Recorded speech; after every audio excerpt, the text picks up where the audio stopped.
Happy Friday, YouTube. Today I'm going to update you on my financial peace journey per se, let you know how things are going with all that, and maybe you'll be able to hear me over the squawking of the baby birds that are caught in my vinnerhood.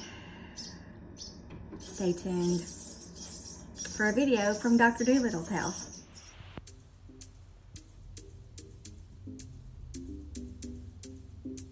Alrighty, the last that I talked to you guys about this was when I had saved up my baby step number 1, which was the $1,000 emergency fund, and I had paid off several bills, which that made me super proud of myself, because anybody who has lived paycheck to paycheck understands just how difficult it is to save up any money, much less $1,000.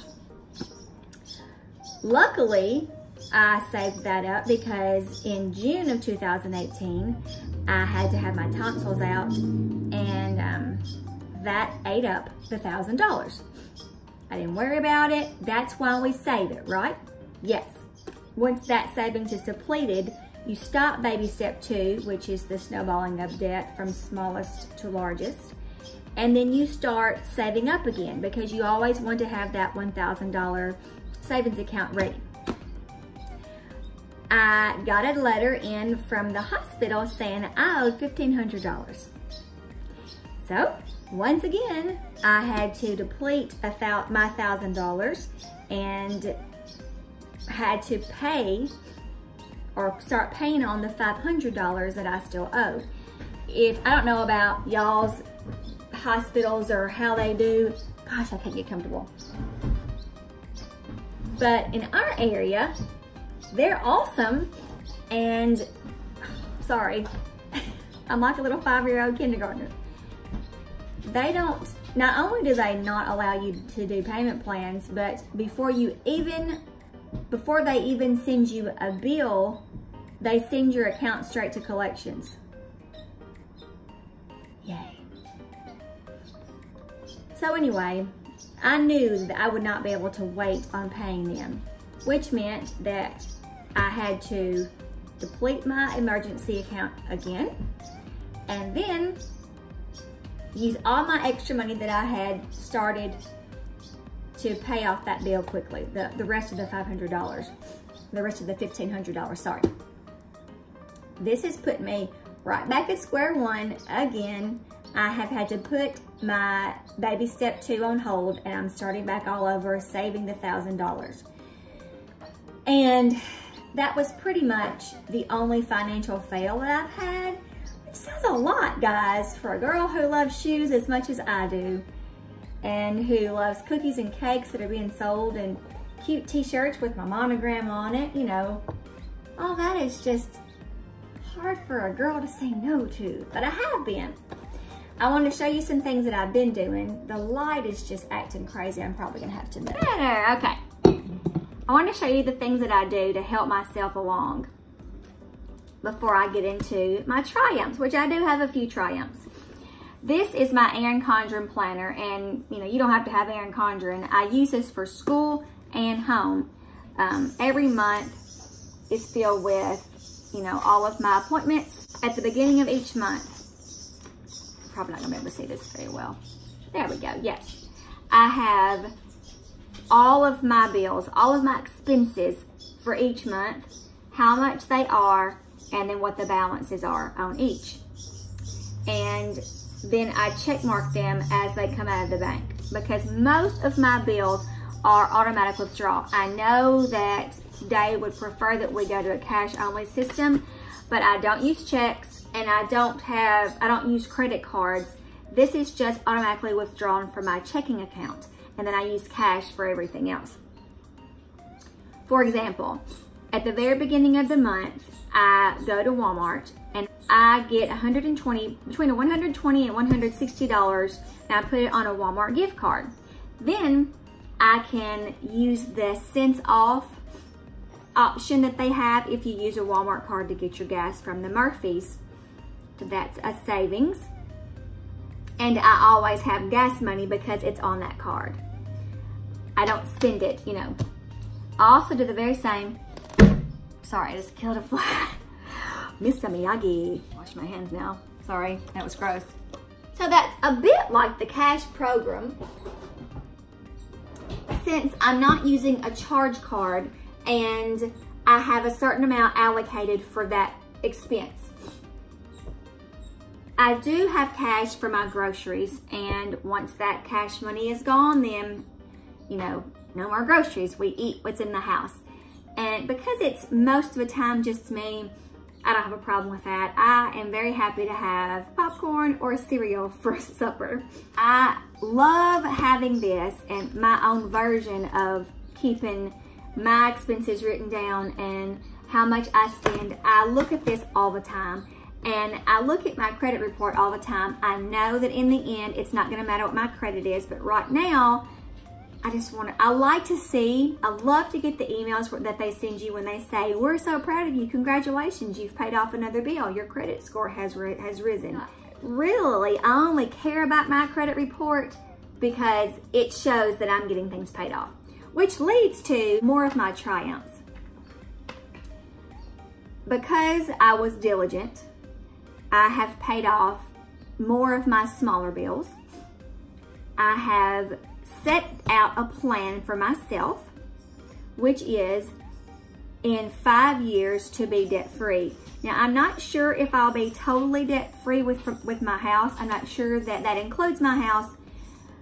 At this point it does, but I know for sure I'll be free of any miscellaneous debt, which includes car payment, medical bills, student loans for my son. I was able to pay off one of those student loans last year, which was a huge, that was not a huge expense off of my monthly bill because it only cost between $50 and $100 a month, but it was a huge amount removed from what I owe. So I was pretty proud about that.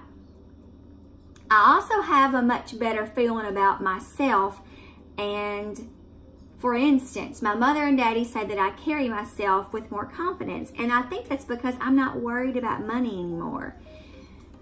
I know where my pennies are going, and I'm able to say no a lot better. It's a lot easier now.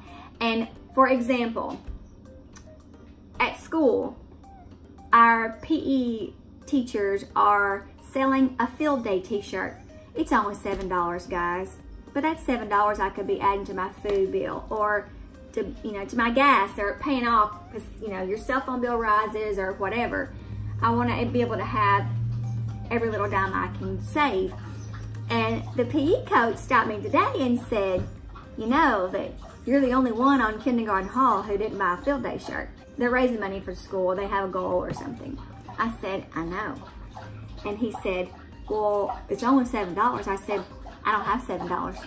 He said, you don't have $7? And he was worried. And I said, it's not that I don't have $7 to my name. I don't have $7 extra that I can allocate to something else. I'm on a very strict budget because I'm paying off debt. So I don't have the $7 to spend because that $7 goes to somewhere else. Ooh, sorry, baby, I'm sorry. Well, the other PE coach is a friend of mine, and she said, go get quarters from your car, and whatever you can come up with, I'll pay the rest.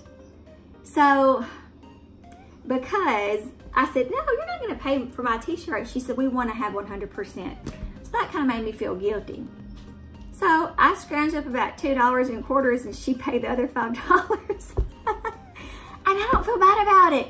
Y'all may hate on me for that, but when you commit yourself to something, you have to go 100%, right? Right. Another way that I have been saying no is that I cut our DirecTV down to bare bones. It doesn't affect me. I can watch whatever show I want to watch online. I cut my cell phone bill down tremendously by changing carriers. That helps tremendously. So that money is going toward a bill. Well, it was going toward a bill. Now it's going back towards my emergency fund. That's pretty much it. That's where I am now. And you may be disappointed in this update because I'm not, because I'm back to square one again. But I kind of see that as a triumph because I did have that money in my savings. And whereas before I wouldn't have, I would have been really stuck in a huge hole. I paid for Christmas with cash this year. I just feel much better about myself as a whole. I feel more control of more in control of myself. Blah.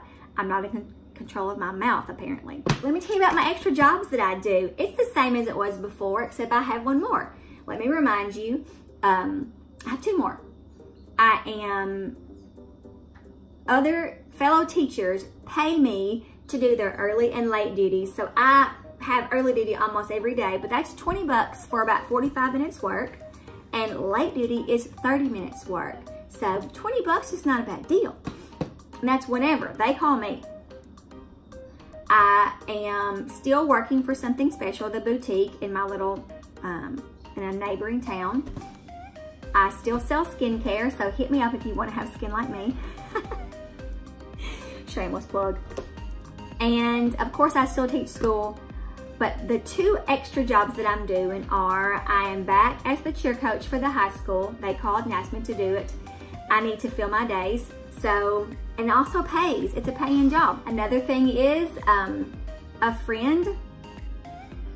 There's a strange connection that some of you are going to know, and I'm not going to get into, but a friend of a past friend doesn't get off work in time to pick up her kids from school, so she pays me to keep her kids with me until she gets off work, and it's 3 or 4 days, for sure 3 days a week. And while some folks might think, well, that's just an extra $30 a week, guys, that's an extra $120 a month for me. That's awesome. So anyway, while I may not have been able to pay off any extra bills in the last 6 months because due to, you know, my medical circumstances, I have raised my level of confidence, picked up a couple more jobs that don't impede on my already busy schedule. You know, the cheer job actually keeps me going. It keeps my head where it needs to be. My two little Zoe and Tyler, they just are fun little friends that I get to talk to in the afternoons and play outside with, and they love my dogs, and it's just been good. So I hope this has updated you in a way that you wanted. If not, I promise that when I get my $1,000 emergency fund filled up again, I will start my snowball again, and I will keep you updated on what I've paid off. If you have any questions or if you have any more video ideas for me, please let me know because I'm always looking for some. I hope you guys have a great day, and thanks again for watching. Bye.